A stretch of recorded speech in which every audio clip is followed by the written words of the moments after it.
3. This etude is called Teasing.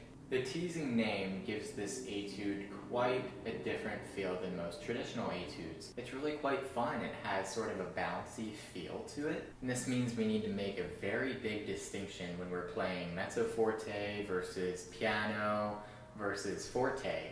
And there's a lot of dynamics written in this etude. It's very crucial that you play them to the best of your abilities, and it's very difficult. So here's a tip when playing loud in the low register. We want to have a very open sound, and this is achieved by opening your body.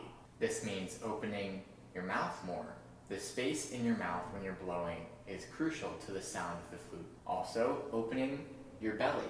Now that might sound weird, but the bigger you can fill your stomach, the more air you can punch out to get those low notes to really speak. It's important not to tighten your lips.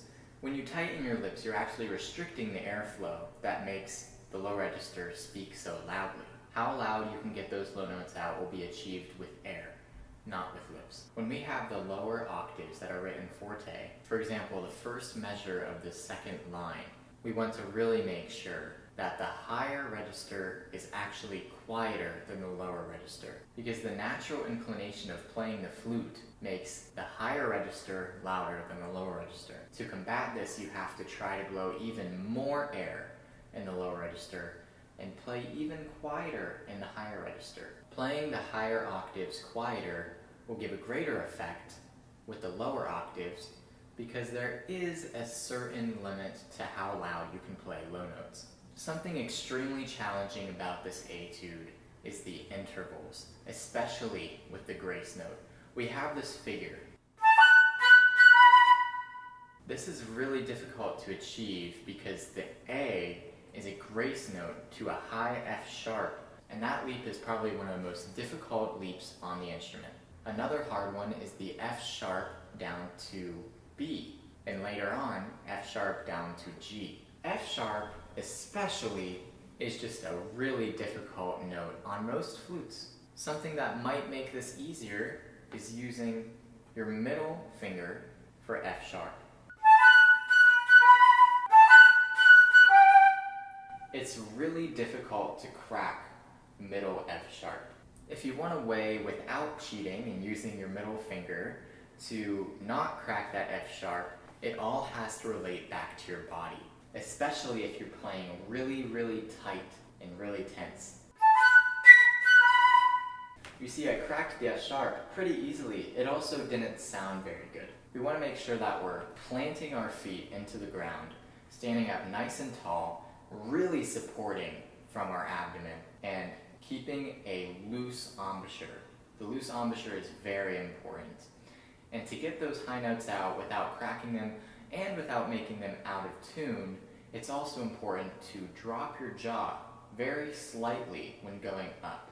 This makes a bigger, longer cavity in your mouth, which allows the air to resonate more. It is easy to just use middle F sharp for everything because it is just easier to play, but the note simply does not sound as good as normal F sharp.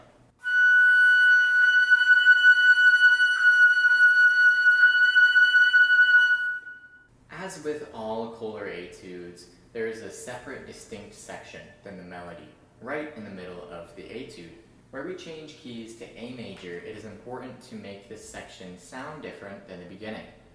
The beginning is really chop-chop. It's really and we can exaggerate that by making the F sharps and the really short. In the middle section, we want this to be longer. We want everything to flow more.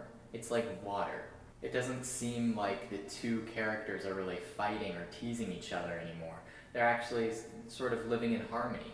When we come back to the melody where it's written tempo primo, we want to get right back into that snappy, teasing sort of feel. The last important element of this etude is the use of accents and legato markings. We want to make sure that any note written with this symbol above it is very long. That is the note that is important, and it should be the longest of that phrase.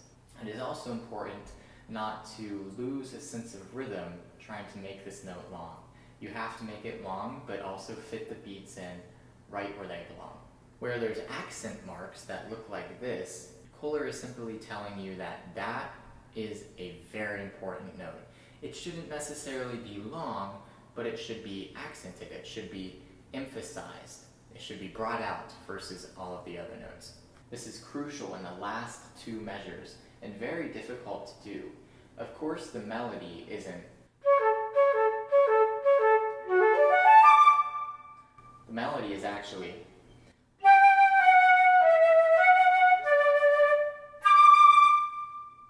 Doesn't that sound like a melody? That is why you really have to bring out those notes with accents on them, or else no one's gonna be able to tell what the line is. If this was helpful in any way, please be sure to like the video and leave any comments if you have any further questions. If you're interested in studying with me, I'm actually teaching now on my website, devynflute.com. I'm doing all of the Köhler Romantic Etudes and teaching them as well, so be sure to subscribe if you're interested in learning more. Thank you for watching.